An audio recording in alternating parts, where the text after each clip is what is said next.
Bonjour à toutes et à tous, et voici la 4e vidéo de cette série sur les techniques anti-piratage sur les consoles de jeux. On va cette fois-ci s'attarder sur une console qui marqua un tournant pour Nintendo, abandonnant le support cartouche pour le support CD. Je vais bien entendu parler de la GameCube. Évidemment, Nintendo nous dit de dire le GameCube, mais je dirais la GameCube juste pour faire chier. Générique.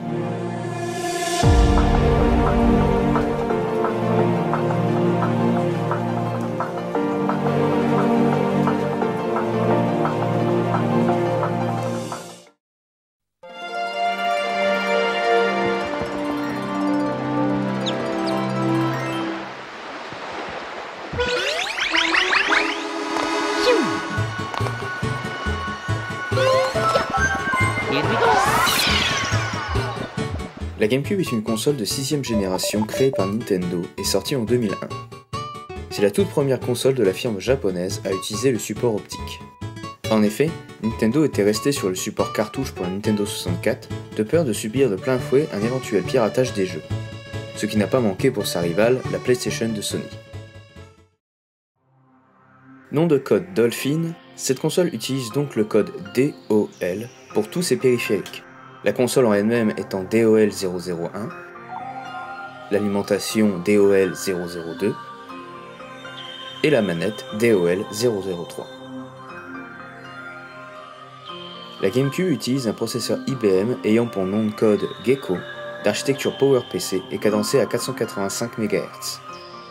Pour le côté graphique, elle utilise un processeur personnalisé nommé Flipper, créé conjointement par ArtX et Nintendo, cadencé à 162 MHz avec environ 3 mégaoctets de mémoire vidéo. ArtX sera racheté en 2000 par ATI, d'où le logo ATI sur la puce et la console. Et la puce Flipper contient également le processeur sonore qui comporte 64 canaux. La console a également 40 mégaoctets de mémoire vive coupée en deux types, 24 mégaoctets de RAM principale de type SRAM et 16 mégaoctets de RAM secondaire de type DRAM. Enfin, elle utilise un support optique propriétaire, nom de code DOL 006, créé par Matsushita, maintenant appelé Panasonic, utilisant comme base le mini DVD, un sous-format du DVD classique. Ce disque permettait de stocker 1,5 gigaoctets de données. Évidemment, ce stockage est beaucoup plus faible que sur le DVD classique utilisé par la PS2 ou la Xbox. Et Nintendo, en utilisant le mini DVD, a préparé son avancée pour éviter les soucis qu'il a pu avoir sur la PlayStation 2, déjà en utilisant ce format moins répandu. Mais ce format propriétaire cache en fait de nombreuses armes plutôt ingénieuses contre les pirates. Regardons maintenant comment la GameCube démarre un disque de jeu. Au démarrage de la GameCube, le lecteur scanne ce que l'on appelle le BCA, ou Burst Cutting Area, sur le disque. Ce code barre est gravé en usine et est visible sur tous les disques GameCube. Il renferme des données permettant de démarrer le jeu. Ces données contenues dans le BCA sont cryptées, et une fois décryptées par le BIOS de la console, elles contiennent des informations sur le jeu, mais surtout 6 emplacements de secteurs sur le disque. Ces emplacements sont en réalité 6 marques faites en usine sur le disque, comme des petites rayures insérées à des endroits précis. La console check alors si les marques sont aux emplacements correspondants, en essayant par exemple de lire une donnée à ces endroits. Si la position des marques est exactement la même que dans le BCA, alors le jeu se lance. Sinon, la console charge son menu principal.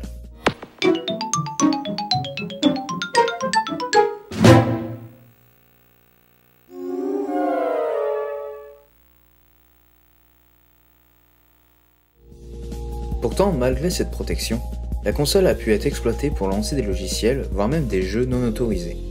Que s'est-il passé? Disons que les pirates ne se sont pas attaqués au support optique, comme avec la PS1 avec le support CD, la PS2 avec le support DVD, ou la Dreamcast avec le 1000 CD. Cette fois-ci, ils se sont tournés vers des failles dans les jeux, et pas n'importe lequel.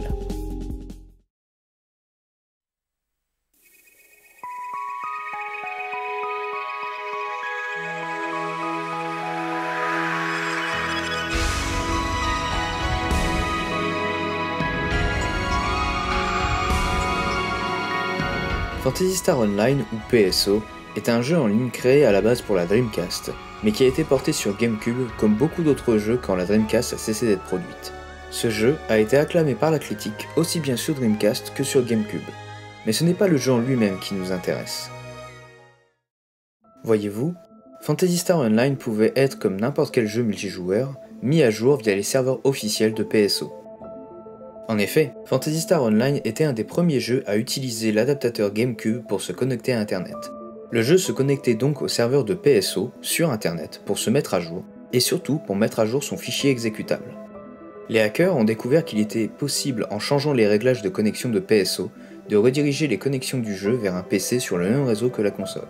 Ce PC avait un script qui attendait une demande du jeu pour se faire passer pour un serveur officiel. Ce script s'appelait PSO Load et permettait à un ordinateur de charger au sein de PSO un fichier exécutable pour GameCube .dol. Le jeu se contentait donc de télécharger le fichier .dol comme s'il s'agissait d'un fichier de mise à jour, puis ensuite il exécutait le programme. Ce fut la porte d'entrée pour l'exécution de Homebrew, d'applications créées par la communauté, sur GameCube. Et quelque temps après cette découverte, un programmeur créa un outil pour récupérer les données des disques GameCube.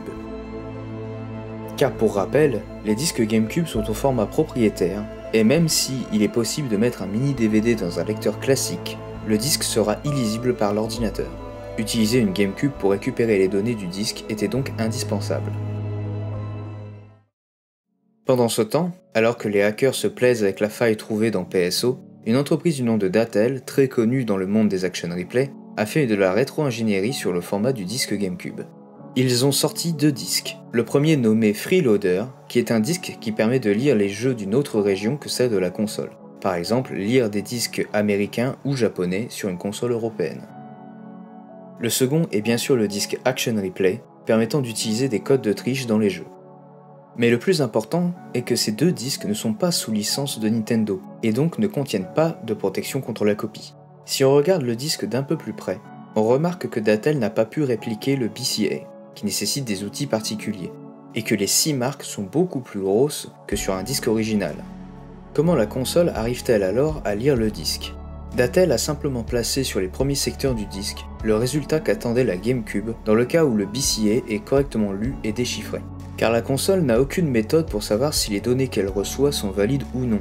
La seule validation de la console consiste à comparer les données du BCA avec l'emplacement des secteurs défectueux, les fameuses marques sur le disque. Si on reprend le process, la console lit les premiers secteurs du disque comme étant un BCA, puis vérifie la localisation des 6 fausses marques. Une fois validée, la console poursuit la lecture du disque. La protection anti-copie vient d'être défaite. Maintenant que la protection anti-copie a été défaite par Datel, certaines personnes se sont penchées sur ce que proposait plus en détail l'Action Replay. Voyez-vous, comme sur beaucoup de consoles, les disques Action Replay ne permettent pas uniquement que de tricher dans les jeux, mais également de programmer, en quelque sorte.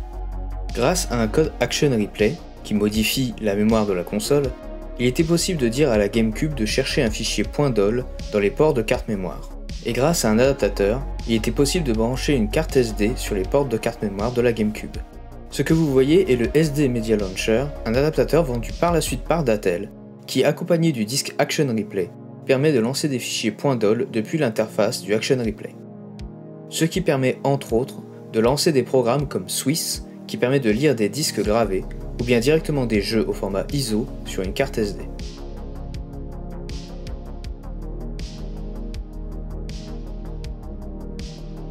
Maintenant, parlons un peu des mod chips. Car bien sûr, ces méthodes utilisent l'Action Replay, ce qui veut dire qu'à chaque fois que vous voulez lancer un jeu ou une application, vous devez passer par l'Action Replay. Mais des puces ont aussi été créées pour bypass totalement le BIOS de la GameCube nommé IPL. Pour Initial Program Loader, c'est une puce contenant toutes les instructions de démarrage de la GameCube et également son interface de démarrage. Elle communique directement avec la puce Flipper via un bus externe nommé Exibus. Mais pour des raisons de sécurité, Nintendo a fait en sorte que les données transitant dans le Exibus soient cryptées. Plus précisément, les données étaient envoyées à l'envers via une commande XOR en utilisant un Shift Register. Sauf que malheureusement pour Nintendo, les ingénieurs ont oublié de vider le Shift Register une fois l'information transmise. Il était donc possible pour les pirates de récupérer les données et les instructions qui transitaient dans le Exibus en récupérant les registres du Shift Register. Une fois que l'IPL a été totalement décrypté, des puces pour remplacer cette IPL ont commencé à apparaître. Leurs fonctions étaient très variées, allant du déverrouillage du lecteur de DVD pour que le lecteur puisse lire des DVD standards, de la suppression de la protection anti-copie, de la possibilité de démarrer des fichiers .dol depuis des cartes mémoire ou depuis le réseau. Et bien plus tard, il a existé également des puces permettant de modifier le BIOS du lecteur de DVD pour outrepasser uniquement la protection anti-copie. Chose assez intéressante, je n'ai pas réussi à trouver une quelconque preuve que Nintendo ait porté plainte contre Dattel ou contre les pirates pour le hack de la GameCube. Pourtant, on connaît tous Nintendo pour être assez protecteur vis-à-vis de ses consoles ou de ses jeux. Peut-être que Nintendo voulait éviter l'effet Streisand, en ne voulant pas mettre en lumière les différentes méthodes de piratage de la GameCube. Imaginez un instant si à l'époque, une époque pré-réseaux sociaux, vous appreniez par des sites ou des magazines spécialisés qu'il existe une méthode pour pirater des jeux sur GameCube avec juste un action replay. Il est fort à parier que si Nintendo n'a pas voulu emmener Dattel devant les tribunaux et leur faire une publicité, c'est sans doute pour cette raison. N'oublions pas qu'à l'époque, la GameCube, comme ses rivales, ne pouvait pas être mise à jour. Et voilà comment la protection anti-copie sur GameCube a été défaite. Comme prévu par Nintendo, le passage au support CD a ouvert la voie au piratage plus intensif sur la console, surtout qu'il ne pouvait plus se protéger derrière le CIC. Et non, je ne parle pas de la banque. On en parlera d'ailleurs sans doute une prochaine fois du CIC, mais Nintendo n'avait pas prévu que le point d'entrée du piratage sur GameCube serait un jeu développé pour sa rivale. Quelle ironie. Sur ce, j'espère que vous avez aimé cette vidéo, surtout n'oubliez pas de vous abonner à la chaîne si le contenu vous plaît, et de mettre un pouce en l'air sur la vidéo si vous l'avez aimé. On se retrouve prochainement pour une nouvelle vidéo, sans doute sur le CIC, vous verrez du coup si vous recherchez un petit peu de quelle console on va parler, ce sera plutôt d'un groupe de consoles parce que le système existe sur ces 3 consoles, petit indice. Je vous souhaite de passer une agréable journée ou une agréable soirée, ça dépendra quand est-ce que vous regardez cette vidéo, et je vous dis à bientôt. Ciao!